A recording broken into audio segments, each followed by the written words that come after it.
Hi, I'm Devaraj, and today I want to look at this feeling many people, often guys, young men in particular, have a feeling like a time bomb. And by that I mean this sense that, the slightest trigger and you could really explode, start punching people, freaking out, whatever, really lose it, basically, really lose it. And I want to look a little bit, what the cause is, what's really going on inside.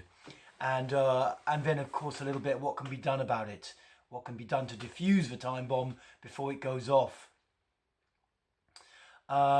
Because it can be very scary. It can be very scary, and I often meet people, or people come to my workshops and report feeling like this, and they get very afraid of themselves.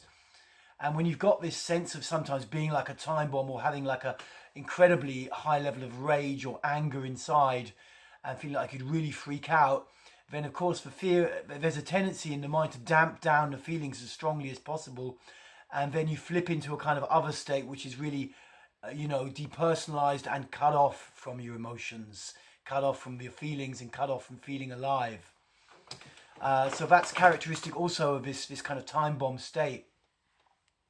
What causes it basically is that there's an unexpressed charge of emotions stored in the body, essentially in the muscle system, and that usually comes from early childhood, where emotions weren't expressed, or where it wasn't appropriate to, or possibly even to express feelings.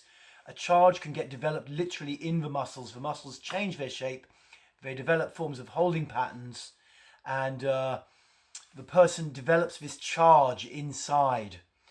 And what the body understands is, to release the charge, it needs to go into the feelings. So then the body may start to really try and pull you, in a sense, into situations where all this old anger can come up. And you find yourself being pulled into situations where you're getting pissed off. It's like part of your mind is queuing you up to go there. And then another part of the mind really doesn't want this to happen. It doesn't want to feel like a time bomb. It wants to feel stable, like a cool kind of guy or girl. And like, stuff's under control and you're all okay. And so then that part of the mind starts to push down. And this push-pull effect within your own being is dangerous stuff. It can lead in extreme situations to suicidal feelings, to real total despair, not understanding what's going on in life. So it can be really handy to understand this stuff, so that you don't get overly freaked out by it, and you can understand a bit what to do.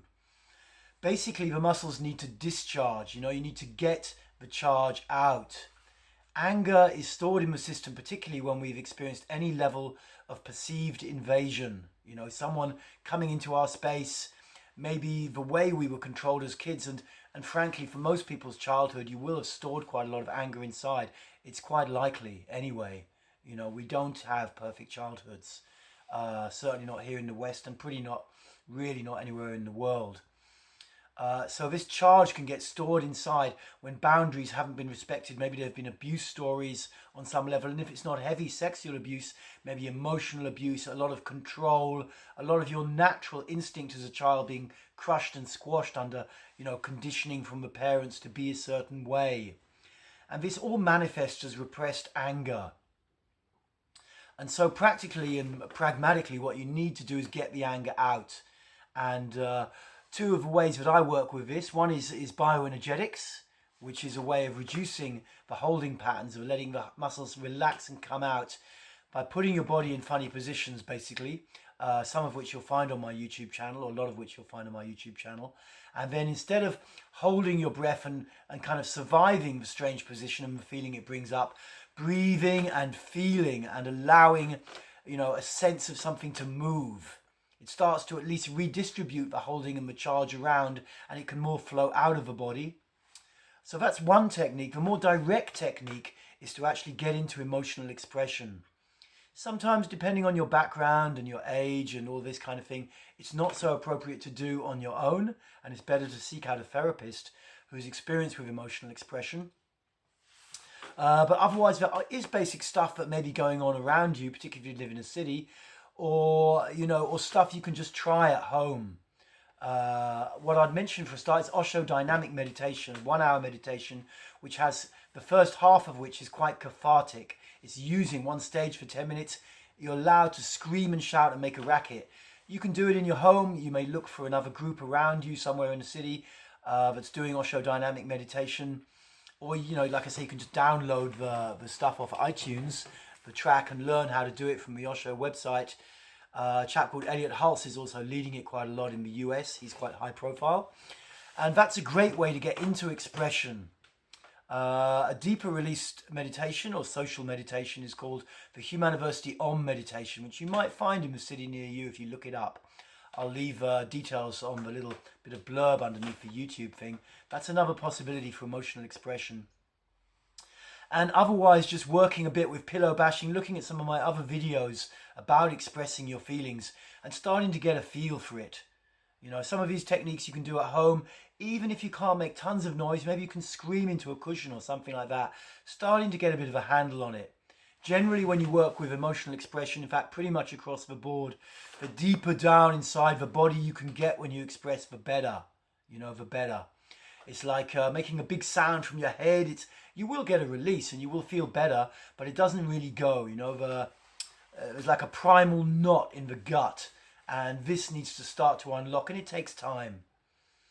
But when you start to practice one of these techniques, either the emotional expression or the bioenergetics, you start to diffuse the charge, and your body won't so much, or that part of your mind won't be so much looking to get you into this enraged state, and then another part of your mind has to clamp it all down, clamp down on it and sit on it. So that's a little bit about being a time bomb. You know, get in touch if you want to do a session one-to-one, or if you just got a question. I'm happy to answer questions. Please send them, not via writing is good for me, or a little bit, just like one question that I can answer verbally, like on Messenger or WhatsApp or something like that. Sometimes people write to me like emails with long stuff, and I you know, if you're going to pay me, I'm happy to go through that and talk to you, but I don't feel, you know, to write lots of stuff out. And it's also very mindy in replying. It can go into a lot of tit for tat. Generally, I like to work really practically and with simple advice, just sharing what I've learned. So that's a bit today about being a time bomb. If you're a time bomb out there, there is hope. You know, it's not just a really bad thing that you have to suppress. You've got to be pragmatic and start to understand it. Get practical. Okay, bye for now. Speak to you later.